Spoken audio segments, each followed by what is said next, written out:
Hello friends, welcome my new study vlog. Good morning. सुबह के बज रहे हैं 8:10। हम उठ गए हैं। अब हम ब्रेकफास्ट करेंगे। उससे पहले ब्रश और बाथिंग फ्री होगा। तो ब्रेकफास्ट के लिए हम आ गए हैं और ब्रेकफास्ट में है आज पोहा और कर्ड। तो चलिए ब्रेकफास्ट करते हैं, उसके बाद अपना स्टडी होगा slot ready. Study slot first start. तो बज रहे हैं 9 और हम अब स्टार्ट करते हैं करंट अफेयर से। करंट अफेयर के लिए मैं आज द हिंदू करंट अफेयर पढ़ूंगी और मैं ये ऑनलाइन कवर कर रही हूँ और उसकी नोट्स मेकिंग भी कर रही हूँ साथ में, जिसको मैं जैसे भी पहले भी बता चुकी हूँ। जिसको मतलब द हिंदू का न्यूज़पेपर पढ़ने में जिसे प्रॉब्लम हो रही हो, अब वो दैनिक जागरण का राष्ट्रीय संस्करण पढ़ सकता है या इसके अलावा वो जनसत्ता भी पढ़ सकता है। और जो कंफर्टेबल हो द हिंदू के साथ तो वो ईज़िली द हिंदू न्यूज़पेपर को फॉलो करे। मैं तो यही कर रही हूँ। तो मैंने current affair the Hindu newspaper पढ़ लिया। उसके बाद अब मैं पढ़ूँगी मंथली मैगज़ीन दृष्टि की।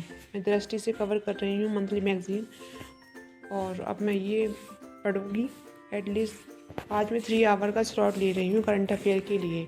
मुझे वन एंड हाफ आवर मुझको द हिंदू न्यूज़पेपर पढ़ने में लगा और अब देखना और एटलीस्ट 1.5 आवर में ये मैं मंथली मैगज़ीन पढ़ूँगी, जितना भी कवर हो जाएगा, क्योंकि हमें पिछला करंट अफेयर भी पढ़ते रहना चाहिए।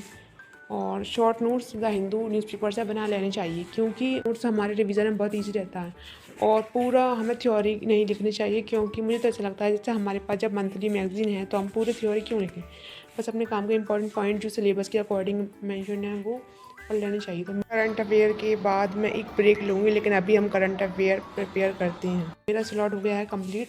देखते हैं कितना टाइम हो गया है 12:15। 3 घंटे का स्लॉट था।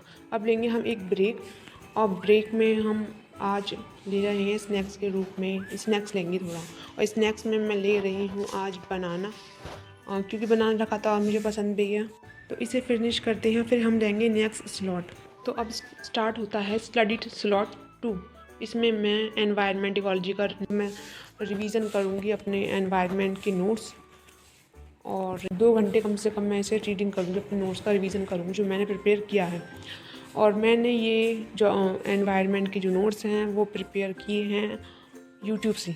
तो यूट्यूब से किया, कुछ मैंने एनसीईआरटी जो ज्योग्राफी की होती है और 12th क्लास की बायोलॉजी की एनसीईआरटी होती है, वहाँ से रीड किया। फिर मुझे इम्पॉर्टेंट लगा, फिर मैंने सिलेबस के अनुसार अकॉर्डिंग सिलेबस मैंने उसे नोट्स फॉर्म में कन्वर्ट कर दिया। तो मैं ये जल्दी जल्दी कवर कर लेती हूँ, उसके बाद हम थोड़ा ब्रेक लेंगे। मैंने एनवायरनमेंट के लिए कोई अलग से सोर्स फॉलो नहीं किया। हाँ, शंकर आईएएस के कुछ चैप्टर मैंने पढ़े थे, पर मुझे लगा कि वो बहुत बल्कि है और टाइम वेस्ट हो जाएगा। इतना टाइम कहाँ होता है हमारे पास। तो ये हमारा स्लॉट हो गया कंप्लीट। तो बच गए हैं, देखिए कितने टाइम हो रहा है। जो भी टाइम 2 घंटे ले लिया, और उसके बाद हम 1 आवर का लेंगे ब्रेक। और ब्रेक के बाद मैं 1 आवर के लिए कार्टून देखूँगी, और कार्टून देखने के बाद फिर हम लेंगे अपना स्टडी स्लॉट, करेंगे अपना रीडिंग। तो हम स्टडी स्लॉट के लिए हो गए तीसरे के लिए तैयार। तो अब हम लेंगे ऑप्शनल की रीडिंग करेंगे, ऑप्शनल के नोट्स की। ऑप्शनल नोट्स जैसे मैंने आपको बताया मेरा हिंदी लिटरेचर है और मैं ये मतलब जो दृष्टि आईएएस के नोट्स हैं वहाँ से कवर कर रही हूँ। और हमें जल्दी जल्दी इसे कवर करना होगा, क्योंकि इसकी कम से कम एटलीस्ट 3 रीडिंग तो करनी ही चाहिए। और 3 रीडिंग इसकी होगी तभी मैं इसके शॉर्ट नोट्स प्रिपेयर कर पाऊँगी।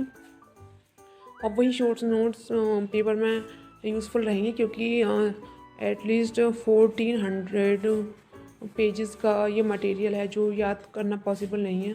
हाँ, बट इसके अगर शॉर्ट फॉर्म में नोट्स प्रिपेयर कर लिए जाएंगे तो पेपर से पहले रिवीजन में बहुत आसानी जाएगी, क्योंकि एग्ज़ाम्स टाइम से पहले सिर्फ 5 डेज़ मिलते हैं। मेंस के बाद मेंस के पेपर के बाद जब ऑप्शनल का पेपर होता है तो ओनली 5 डेज़ मिलते हैं। तो उतने टाइम में इतनी सारी बुकलेट रिवीजन करना हिंदी साहित्य की पॉसिबल नहीं है। तो इसमें शॉर्ट नोट्स ही काम आएगा, जो मैं अपने हैंड रिटन फॉर्म में प्रिपेयर करूँगी। वही 5 डेज़ में क्विकली रिवीजन के लिए ईजीली रहेगा, तो आप एक अच्छी तरीके से रीडिंग कर लेते हैं। तो मेरी रीडिंग हो चुकी है और टाइम देखते हैं कितना हो गया है। मैंने एटलीस्ट 4 आवर की रीडिंग करी है। टाइम हो चुका है, और टाइम हो चुका है 8 बज गए हैं, 8:10 हो चुके हैं।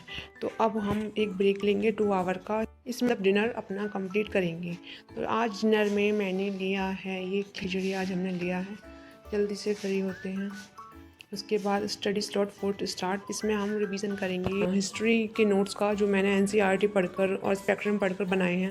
मैंने इसके लिए कोई अलग से क्लासेस नहीं ली, मैंने स्पेक्ट्रम पढ़कर ही और एनसीईआरटी क्लास विपिन चंद्रावती है वो पढ़कर बनाए हैं। तो हम ये रिवीजन करेंगे अपने जो नोट्स का।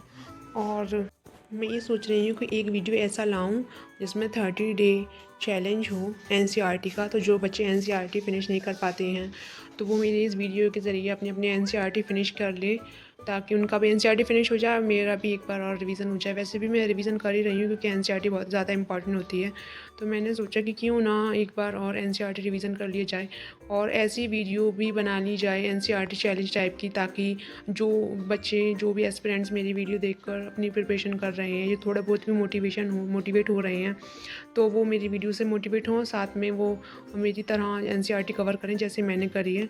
तो मैंने ऐसा सोचा है कि अब मैं नेक्स्ट ब्लॉग जो लाऊंगी वो चैलेंज से एनसीईआरटी चैलेंज के रिगार्डिंग ही होगा, मतलब एनसीईआरटी चैलेंज कैसे, how to cover NCERT in 30 days, इस टाइप का मैं चैलेंज लाने की सोच रही हूँ। तो मेरा ये स्लॉट हो चुका है कंप्लीट बच्चों के एक रात के, तो फाइनली हमारा स्लॉट कंप्लीट हो चुका है। अब मैं अपना ब्लॉग यही एंड करती हूँ। चलिए मिलते हैं नेक्स्ट ब्लॉग में। बाय, जय।